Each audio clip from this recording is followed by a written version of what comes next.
Before we get into today's chat, I want to share a little resource that we've just released. As you might know, in our checkout episodes, I ask our e-commerce guests, do you have a book or a podcast that you recommend our listeners get into? Well, I've taken all of those book recommendations, and there's over 100 of them, plus the stories that go behind them, and put them into their own book called The Book Recommendations of E-Commerce Experts. Yeah, I know, it's totally original. You will never, ever run out of reading ideas again. You can download that one now for free over on add-to-cart.com.au. Welcome to The Checkout. We catch up with previous Add to Cart guests and ask them 5 quick questions to get to know them better and leave you with a little extra inspiration to get through your Friday. Here's your host, Bushy. Today's checkout features Tim Warren, co-founder and CEO of Ambit, a company that started building a conversational artificial intelligence platform way back in 2016. Way ahead of the game, or as Tim describes it, just a little bit braver than others, they went all in on Ambit GPT, a retail-focused chatbot that provides deeply personalised, automated conversations that delight customers. Kiwi born and bred, Ambit has clients such as the Warehouse Group, Glassons and Dermalogica, and raised $1 million New Zealand dollars last year to accelerate expansion here in Australia. Tim, thank you for joining us on the checkout. We've heard all about Ambit GPT and how you're helping retailers take their customer service to the next level. And I really enjoyed our chat around understanding how to train up a data model specifically for retail. But we're here to learn.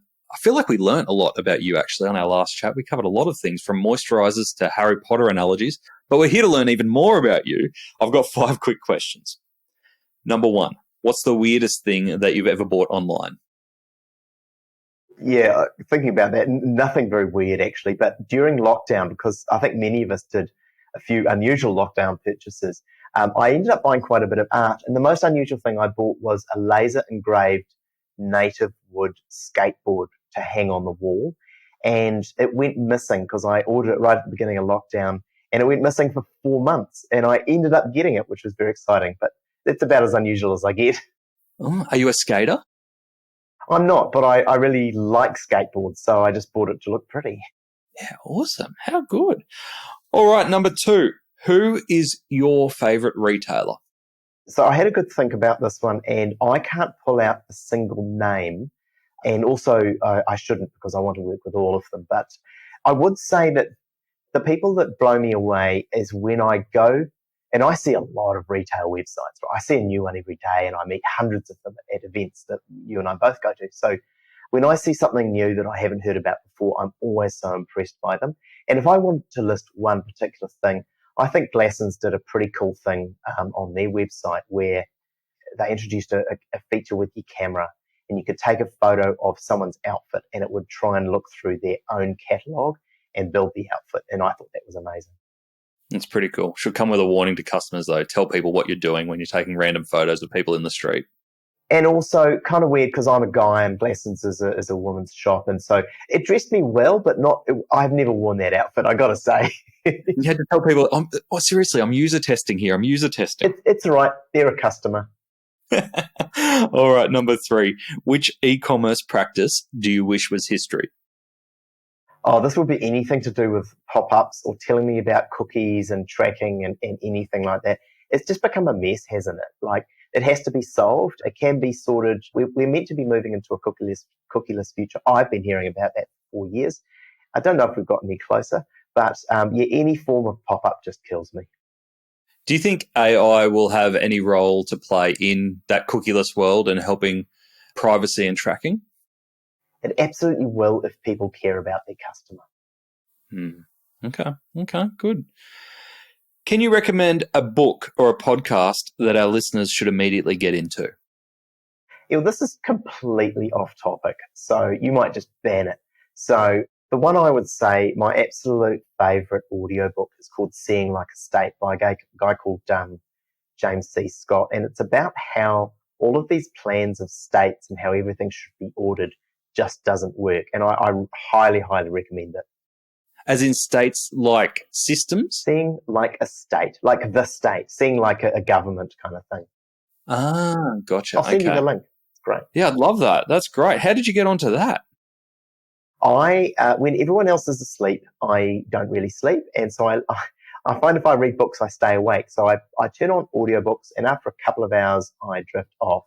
But then I find that I'm actually interested in almost everything, and then I don't go to sleep either. So when everyone else is sleeping, I work my way through nonfiction predominantly, and I read the most unusual things. At the moment, I'm reading the history of the jet engine.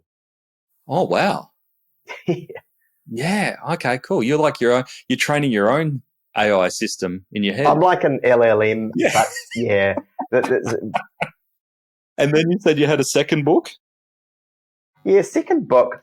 One of the most important books, I think, for a lot of people to read is Fooled by Randomness by a guy called Nassim Nicholas Taleb. Now, he wrote a book called Black Swan, and a lot of people remember that book because he wrote it just before the global financial crisis, and then everything blew up, and he said, I told you so. But the better book, in my opinion, was Fooled by Randomness, which is the one that got his name out into certain circles. And the fundamental thing that it talks about is that you're probably not smarter or better, you're just lucky. And so there's a little bit more to it, but I encourage people to read it to get to the end. But fundamentally, the thing that you can do to change your luck is do more things and experiment more. And that's why people, they say that Michael Jordan's missed more hoops than just about anyone because he tried more. That's a bit of a basic example, but I've tried quite a few companies. I've been the founder of quite a few companies, and this is the one that's progressed biggest so far, but some of them never got off the ground and some of them did. So you just have to try and be in to win. But it's a fabulous book. I love that recommendation, and it ties in so well to the story, how we were talking about how you started Ambit and how you took a punt on AI as a leading technology back in 2016 when people weren't thinking about it, and the bravery that goes along with that. So really good recommendation. Thank you. Last question I have for you. Finish this sentence. The future of retail is? Personal, tailored, and intelligent. Across everything, not just customer service? If you call it customer, it's customer experience, right? It's going to be across the customer experience. It's going to be customer service. It's going to be customer sales. I think that software was a leader in this area. They stopped having support departments and they started having customer success departments. What a brilliant thing. And then I thought about it.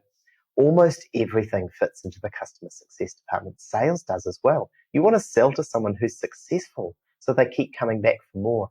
The reason that software as a service had to learn this is because you can be cancelled at any time.